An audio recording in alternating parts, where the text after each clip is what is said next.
What is going on, everyone? My name is Nate, and today I'd like to ask a simple question. When do early access titles stop becoming early? Now, early access to games typically was only available to pre-approved alpha and beta testers, people who were helping to develop a game, as well as a handful of journalists and reviewers. But over the last few years, the criteria for who's allowed access to these titles early has radically changed, to the point where oftentimes, developers will literally sell access to their unfinished products before they're completed. And this has become a wildly popular trend among game developers. Currently, some of the biggest titles available right now, Ark, Dayz, Rust, and so many more, technically are still early access. Now, I say that word technically because for many of these titles, they have been in an early access state for as long as 4, even 5 years now, with no actual release date into sight, calling into question if these games ever will see completion and a full release. Take Ark Survival Evolved, for instance, a game I'm going to do my best to pick on here. This game entered Steam Early Access in June of 2015, and was set to witness a full release roughly 1 year later in June of 2016. That unfortunately didn't happen. Instead, in December of 2015, the game was released still in Early Access on the Xbox One, and when the anticipated full release date of June 2016 finally rolled around, it was postponed until the fourth quarter of 2016. We're now in 2017, and the early access unfinished game has even seen its own DLC and a launch on both the PlayStation 4 and Xbox One, but the full game still has yet to come out, being pushed back 2 release dates now. Furthermore, the studio behind Ark, Wildcard, has not even bothered to update their Steam page, still claiming they intend for their game to come out at a date that is already passed. That is absolutely ridiculous, so I decided to take a look at the Xbox One store page for Ark Survival Evolved, see if I can find any updated release date information. Well, no, I did not. Not only did it still guarantee a full launch in June of 2016, a launch that never happened and still hasn't happened, but it was also flooded with a series of grammatical and spelling issues and errors that made it look like a 7th grader constructed the description of this game. Now, admittedly, lapses in grammar aren't exactly the subject of this video, but I did want to point out that game's description just by how ridiculous it looked. Now, Ark is just one example of an inconsistent release date, though it's probably on the more extreme side. However, Dayz has been in early access since 2013. 4 years, and on their Steam page, they still claim it's, quote, very early into development. The exact same thing applies to Rust as well. Now, there are some pretty major advantages and disadvantages to developers opting to allow public early access, for both the developers themselves and the consumers. On one hand, it brings in a huge amount of additional revenue that the studios can work with, without needing to sell themselves out to some soulless publisher, in most cases for additional funds. And I'd argue this massive additional influx of revenue is one of the biggest reasons so many games get stuck in these long, indefinite pre-release cycles. The developer sees just so much more money than ever expected flood in that they can afford to do so much more with their product. Why stop development at the intended date when you have the money to continue improving and keep updating it for years to come? By 2014 alone, Rust had made over $30 million. Compared that to their estimated starting budget of somewhere in the ballpark of $1 million, probably a lot less, and you can see how a game that started like this became this without selling itself out to a publisher like Activision or EA. But for consumers, this is also one of the biggest problems with early access games. Traditionally, to get paid, developers would have to complete their game and release it as such to see any profit, but now revenue can be seen from utterly incomplete titles. So what is the point of a full release and accepting the responsibilities of a completed game if the developers can still make just as much money for less effort and less responsibility?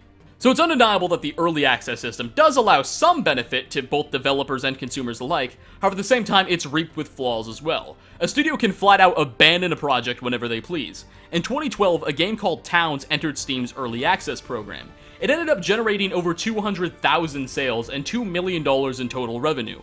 But rather than reinvest that money or continue to a full release, Towns developers simply decided they were done with the game. They made their money and discontinued development before the game was ever completed, leaving 200,000 discontented fans with an abandoned project. In addition, early access greatly detracts from the typical splash games get to see at launch. When a game has been available to the general public for years at a time, and the developers finally decide they are ready for an actual release, there's nowhere near the excitement and hype we typically see, considering that game's already out, which only further removes incentive for the developers to actually have a complete launch. If they're not going to see a big influx of sales, if they're only going to get forced with more responsibility, if they're already making money, there's no reason to fully release. Now, I've made a big point of talking about responsibility, because when a game is in early access, it removes a lot of that from the developers to quickly address issues or patch bugs that we would traditionally expect. If there's a game-breaking exploit, or if the game just has bad performance overall, the developers get to rely on the clutch of saying, well, it's early access, you should have expected this, buyer beware.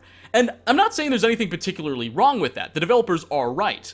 But when studios are paying for advertisements, and in some cases releasing DLC, and acting like a real game when it benefits their wallets, and then claiming issues with the game and general dissatisfaction are just what the consumer base should be prepared for, many have a right to call hypocrisy. A game should not be able to sit around in early access for 4 years, continue to generate money, and then proceed to call criticism of their own faults invalid. And I think this is definitely one of the biggest problems with early access games. If something is for sale, you should be able to criticize it, and a consumer should be able to find accurate information about it. But that principle seems to be very, very complicated when you look at early access games, you know? One week I may publish a review on Ark Survival Evolved and criticize various aspects and elements of the game and praise other ones, but maybe a month later a major patch could hit and a lot of my arguments be rendered irrelevant because the stuff has changed. And it's difficult for a consumer base to find updated information, especially when the game developers can't even be bothered to update their own Steam descriptions.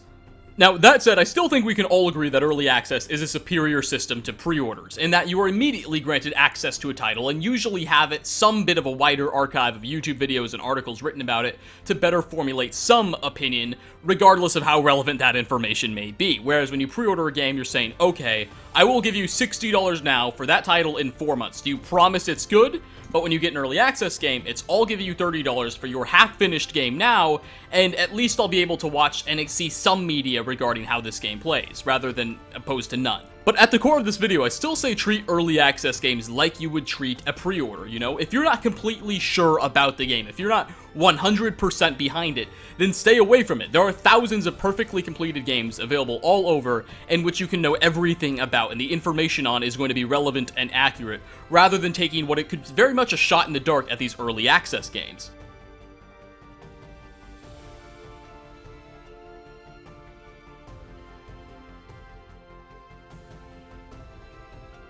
And I think that'll be the note I end today's video on. I hope you guys did enjoy it. This was very much just a collection of various ideas that I was spitballing around regarding early access. And if you're somebody who hasn't really dabbled into the subject too much, or you don't know why early access games are trapped in such a large loop, I hope I did shed some sort of enlightenment on why that is to you guys. Again, I hope you enjoyed. If you did, please feel free to leave a like down below, dislike if you did not enjoy the video, and I hope to see you all in my next one. Peace out, everybody.